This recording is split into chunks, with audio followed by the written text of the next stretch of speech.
Europe 1. Punchline, Laurence Ferrari. Et dans Punchline, on débat ce soir de l'actualité avec Louis de Ragnel. Bonsoir Louis. Bonsoir Laurence. Chef du service politique d'Europe 1 avec François Pupponi. Bonsoir. Bonsoir. Député territoire de progrès du Val d'Oise et Amine El-Khatmi. Bonsoir Amine. Bonsoir Laurence. Ravi de vous retrouver, président du Printemps républicain. On va évidemment évoquer cette pandémie, ce variant Omicron qui déferle sur la France. Il sera majoritaire dans notre pays. Là, entre Noël et le jour de l'an, c'est absolument imminent.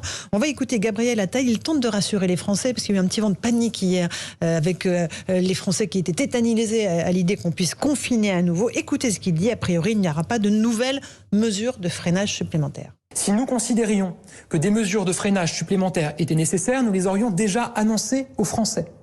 Il y a une réévaluation régulière de la situation. Et ce que je peux vous dire, c'est qu'à l'occasion du Conseil des ministres de lundi prochain, où nous allons présenter le projet de loi qui transforme le pass sanitaire en pass vaccinal, nous réévaluerons la situation sanitaire aussi à la lumière de ce que nous aurons pu constater chez un certain nombre de nos voisins qui font face, avec une anticipation de plusieurs semaines par rapport à nous, à la vague du variant Omicron.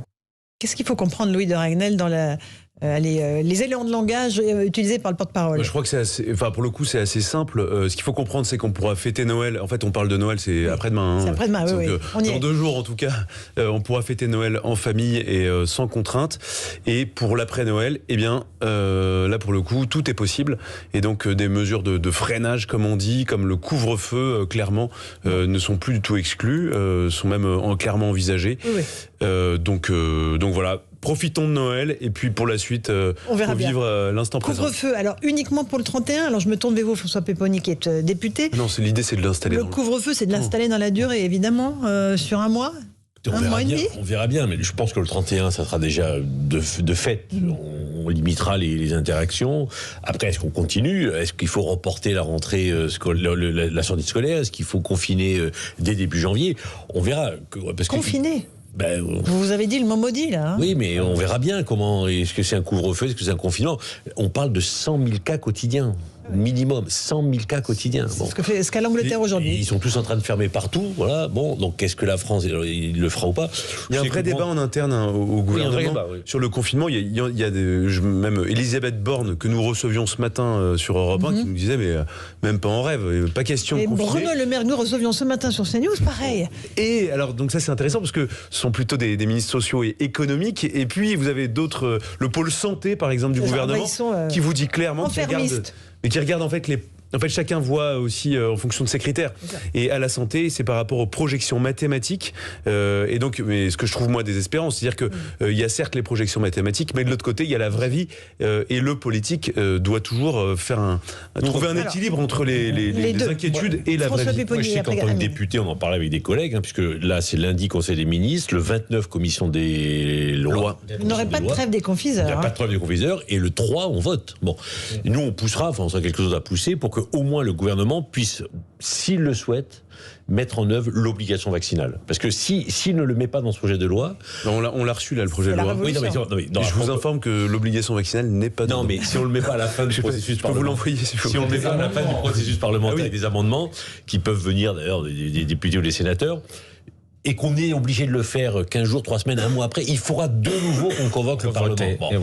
Donc moi, je prône pour que ça soit possible, pas décidé, mais que le gouvernement, s'il souhaite le faire, puisse le faire.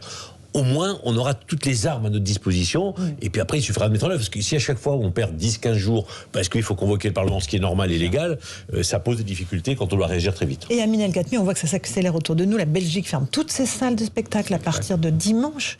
Donc ça veut dire que cinéma, théâtre, salle de concert, terminé.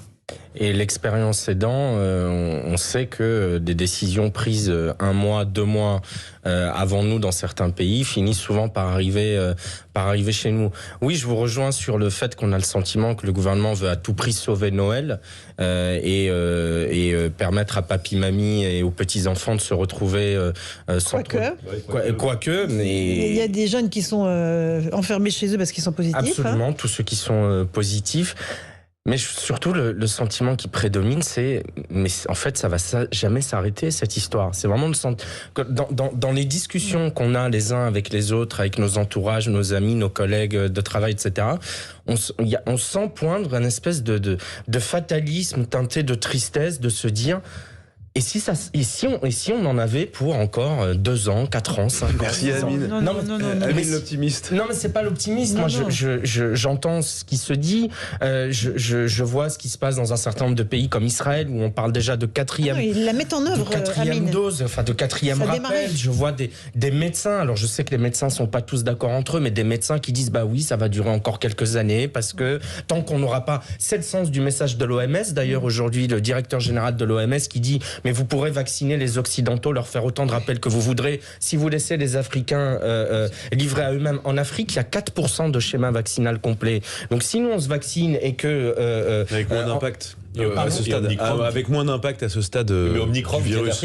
Non mais d'accord, mais ça veut dire que si nous on se vaccine et que eux ne se vaccinent pas, bah aujourd'hui c'est le variant sud-africain, puis demain ce sera le sénégalais, puis vous en aurez un de Ouagadougou, et puis ça va jamais. Pardon. J'aurais dû choisir une autre. Il est fait Omicron. Je peux m'en prendre qu'à moi-même. Mais voilà, c'est un peu le sentiment qu'on a, c'est que. Alors, d'après les médecins, on avait le docteur Blachier sur le plateau tout à l'heure dans Punchline. Apparemment, on serait à la fin d'un cycle et Omicron, qui serait sans doute un peu moins pas létal, mais en tout cas dangereux que Delta, pourrait boucler un cycle et on s'en sortirait peut-être au printemps. C'est juste pour la petite lumière d'espoir, Amine. Dieu nous entende. Voilà, pour que... Oui, mais enfin, là, c'est quand on est à 100, 120 000, 130 000 cas jour, avec des personnes contaminées, c'est des personnes qui arrêtent de travailler, qui ont des cas contacts, les cas contacts doivent s'isoler. Enfin, c'est tout le système. Ça arrive à l'hôpital à un moment ou non. Ça arrive à l'hôpital à un moment ou non, même si c'est pas forcément pour des formes très très graves, mais ils prennent des lits. Et donc c'est toute l'économie qui va être au ralenti. Et donc de nouveau, c'est comment on gère, alors économiquement, socialement, en termes de santé.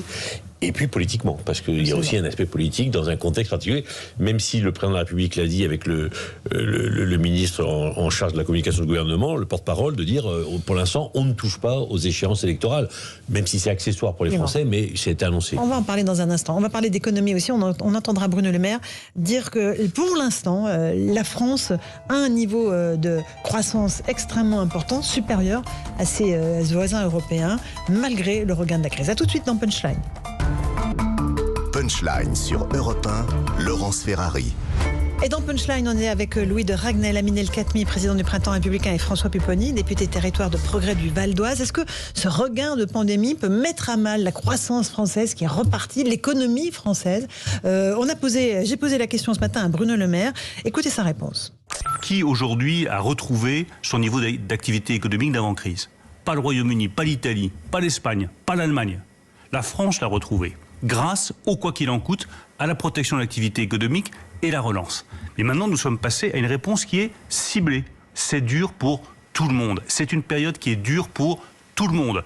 Les Français doivent simplement savoir qu'il y a un gouvernement qui est à la barre, qui a une stratégie très claire reposant sur la vaccination, qui donne des résultats et qui continuera à accompagner chaque entreprise, chaque salarié en difficulté, tant que cette crise durera. Voilà pour Bruno Le Maire ce matin sur CNews. Ça veut dire, François Pupponi, que s'il y a un couvre-feu qui est imposé aux restaurateurs, ils seront obligés de fermer parce qu'ils ne pourront pas s'en sortir avec seulement le service de midi. Donc, il y aura des aides. On va recommencer, chômage partiel. On va continuer à ouvrir. On va ouvrir le robinet. Obligatoirement. On ne peut pas faire autrement. Et de toute façon, là, l'hôtellerie-restauration va d'ores et déjà souffrir avec la fermeture des frontières. Des pays se ferment, les touristes n'arrivent. Ils commençaient à reprendre un peu, les touristes étaient revenus un peu à Paris, dès lors qu'ils ne sont plus là, ils auront des difficultés. Donc bien entendu qu'il faut remettre en place du soutien économique tel qu'on le connaît, avec une baisse du chiffre d'affaires en fonction 50% ou pas, bref, etc. Éventuellement chômage partiel dans certains cas, parce que de toutes les manières, on connaît des restaurateurs qui ferment le restaurant parce que ils ont la moitié du personnel malade. Ouais. Ils peuvent pas travailler et donc ils perdent de l'argent en plus en période de fête. Donc bien entendu qu'il faudra mettre en place des nouvelles aides, bien entendu. Amine El-Khatmi, impact économique éventuel pour vous? Oui, et de toute façon il y aura un soutien.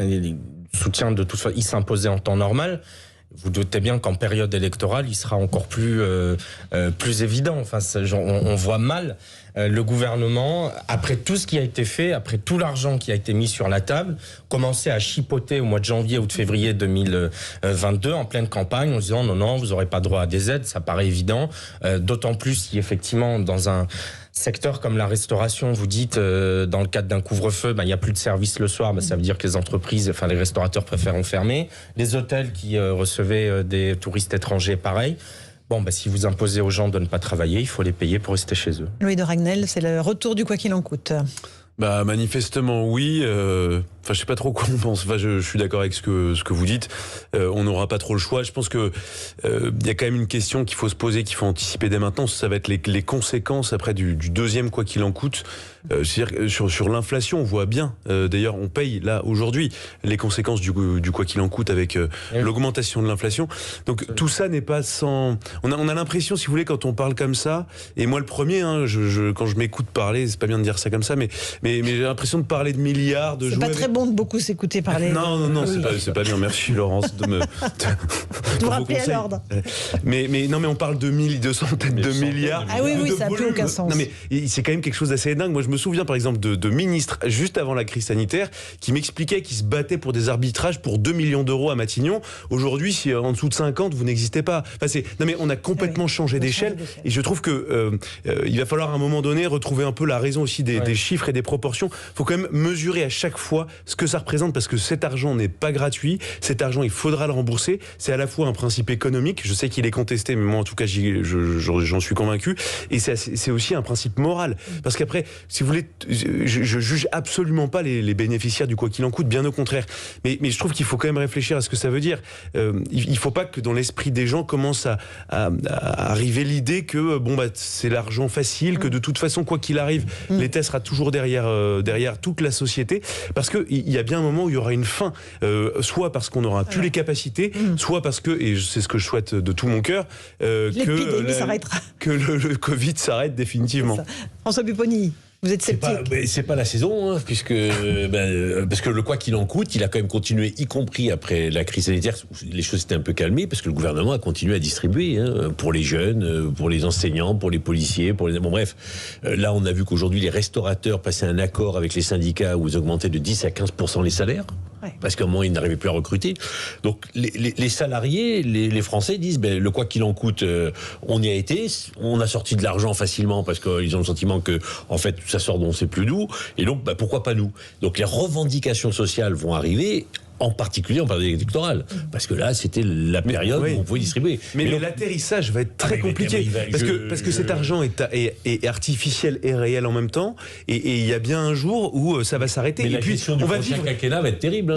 François Pupponi, on vivra d'autres crises qui sont peut-être pas des crises sanitaires. Je le souhaite, mais d'autres crises, et il est tout à fait possible qu'ensuite la population, l'opinion publique dise mais attendez, vous aviez bien aidé les Français au moment de la crise sanitaire, pourquoi est-ce que vous nous aidez pas pour une... Je dis n'importe quoi, s'il y a une crise financière, une crise économique, et si vous voulez, c'est pour ça que je trouve que il faut quand même réfléchir à chaque fois, et je trouve que le gouvernement devrait, s'il met en place un nouveau quoi qu'il en coûte, devrait quand même rappeler un certain nombre de principes, c'est-à-dire oui, l'État est généreux, l'État soutient l'économie, soutient la population, mais il faut bien expliquer ce que ça veut dire, à quoi ça correspond, et expliquer qu'il n'y a pas de systématisme. C'est pas inaudible, on a essayé, mais à partir du moment où je sais que ce que je dis il est totalement inaudible. À partir où on a ouvert les vannes, c'est un principe de responsabilité. On peut y aller, et on a un taux d'endettement qui est de 120-130% du PIB, qui est un truc inimaginable. Enfin, aucun économiste n'aurait pu l'imaginer il y a 3 ans. Et que c'est possible, on a pu le faire. Les gens se disent, on peut tout faire, donc on peut y aller. Et donc là, il n'y a plus de limite. Et tout le discours de raison n'est pas audible. Oui, c'est l'argent magique, quoi. Voilà. Mais ça, c'est... On a pu le faire. Ça, on s'en rend pas compte aujourd'hui, mais je pense que dans 10 ans, ça va être très compliqué à gérer. Et ça ne veut pas dire que je suis contre le fait de soutenir l'économie, mais je trouve qu'il faut prendre conscience de ça. Amine El-Khatmi, c'est un vrai danger? Oui, c'est un danger, mais en même temps, qu'aurait-il fallu faire? Je veux laisser mourir les entreprises. Non, mais voilà, qu'aurait-il fallu faire? C'est la manière d'expliquer, c'est la manière de... Aussi, je pense qu'il faut... Oui, on peut toujours trouver qu'il aurait fallu être plus pédagogue, le dire différemment, etc.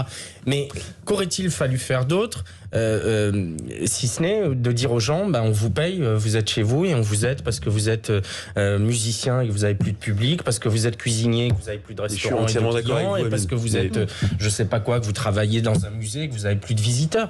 Et à un moment, ceux dont vous dites, mais les futures victimes d'hypothétiques crises, c'est sans doute les mêmes qui ont bénéficié de ce qui a été mobilisé cette fois-ci. Donc, si on nous a... évidemment que ça paraît absolument... François le disait, si on nous avait dit ça, ou Louis, si on nous avait dit ça il y a 2 ou 3 ans, les économistes auraient hurlé. Mais si on nous avait dit il y a 2-3 ans qu'on devrait remplir des papiers pour aller acheter une baguette, promener son chien, qu'on n'aurait pas eu le droit d'aller d'une région à une autre, qu'il aurait fallu fermer les écoles, qu'il aurait fallu rester chez soi à 18h, on aurait dit mais qui est ce fou qui vient nous annoncer ce scénario qui n'est même pas digne d'un mauvais film de seconde classe. Eh ben, c'est ce qu'on a vécu et on s'y est fait. Bon, bah ça fait partie de ces choses improbables auxquelles on s'est habitué. François Pupponi, la question des écoles, on parle de décaler la rentrée scolaire d'une semaine. On sait les dégâts que ça a provoqué sur les enfants le confinement avec la fermeture des classes. Jean-Michel Blanquer s'oppose absolument à cette mesure. Est-ce qu'il y a un moment où il va falloir l'envisager ? Oui, parce que, moi c'est ce que je pense. Pourquoi ? On s'aperçoit que ce virus et ce variant, il touche beaucoup les enfants actuellement. Il y en a qui sont hospitalisés, d'où l'idée d'accélérer la vaccination pour les plus de 5 ans, parce qu'on s'aperçoit que les enfants sont touchés. Bon, il n'y a pas beaucoup de cas, mais il y a quelques cas à l'hôpital dans des situations difficiles. Il y a une vingtaine en réa et 120 voilà. Donc on voit qu'il y a un sujet. Et que c'est les enfants qui contaminent les parents, que beaucoup d'enfants se contaminent entre eux, etc., compte tenu de ce variant. Donc oui, la question se posera, bien entendu, que si à un moment on ferme pour le 31 décembre, et qu'en repoussant la rentrée de 15 jours, 3 semaines, on arrive à calmer la situation, je pense que la question se posera. Et ce n'est que 15 jours. Là où ça a été 15 jours, mais c'est beaucoup 15 jours. C'est beaucoup, mais rappelez-vous quand on a fermé les écoles pendant plusieurs semaines. On s'en rappelle. Hein. Voilà, mais la question, les parents, on s'en rappelle. Non, mais la question se posera. La question se posera parce qu'on voit bien que ce sont chez les enfants que les choses s'accélèrent. Bon, et que là, il y a un sujet. Bon, et comme l'a dit Gabriel Attal tout à l'heure, il y a un conseil des ministres lundi. Ils étudient la situation tous les jours. Et peut-être que lundi, ils prendront la décision de dire on retarde. Hein. Bon, parce que, en tout cas, il y a un vrai sujet. Bon, Louis de Ragnel. J'entends ce que vous dites. Moi, je pose quand même la question de l'impact d'une telle mesure de décaler. Il y a des avis qui sont assez contrastés quand même par rapport à ça. J'entends bien les enfants propagent plus fortement et plus facilement le virus que les populations plus âgées. Mais je vois les conséquences que ça peut avoir. Le fait que les enfants ne soient pas scolarisés avec des parents, par exemple, qui n'ont pas le choix de travailler. Et à chaque fois, en fait, ce sont les mêmes, globalement, qui payent les conséquences de ce type de mesures. Et ensuite, je trouve qu'il y a peut-être une chose un tout petit peu rigolote dans ce débat sur le décalage des vacances, c'est qu'il y a un petit sujet politique. En fait, c'est Valérie Pécresse qui est la première à demander à décaler les vacances. Et donc, on voit bien que même dans la gestion de la crise sanitaire, il y a un relatif consensus. Mais on va voir, ça va commencer. Les candidats à la présidentielle vont essayer de se démarquer, faire des propositions, dire je l'avais proposé. Je remercie Emmanuel Macron d'avoir écouté ma proposition. Les socialistes ont proposé la vaccination obligatoire dès le début. Absolument, c'est vrai. Et puis récemment, j'ai lu à partir de 60 ans. Alors je sais plus quelle est la position. Non, mais c'était dès le début. Le groupe à l'Assemblée, c'était la vaccination obligatoire. Et je pense qu'ils le reproposeront dans le cadre des amendements la semaine prochaine. Valérie Pécresse, elle propose quoi ? Le décaler d'une semaine là ? Elle proposait effectivement de décaler d'une semaine. Histoire de passer le pic de Omicron. C'est 3 semaines de vacances de Noël, ce qui n'était pas désagréable pour les enfants d'ailleurs. C'est pour les parents que ça pose d'autres questions. Pour les parents. Je sais de quoi je parle. Oui. Bon, allez, on fait une petite pause. On se retrouve dans un instant dans Punchline. On écoutera Gabriel Attal à nouveau, là, qui nous parle de la présidentielle. Parce que là aussi, il y avait des petites rumeurs disant mais peut-être qu'on va décaler la présidentielle, peut-être qu'on sera en pleine crise sanitaire. Non, le président tient à ce que l'élection ait lieu. On l'écoute dans un instant. À tout de suite.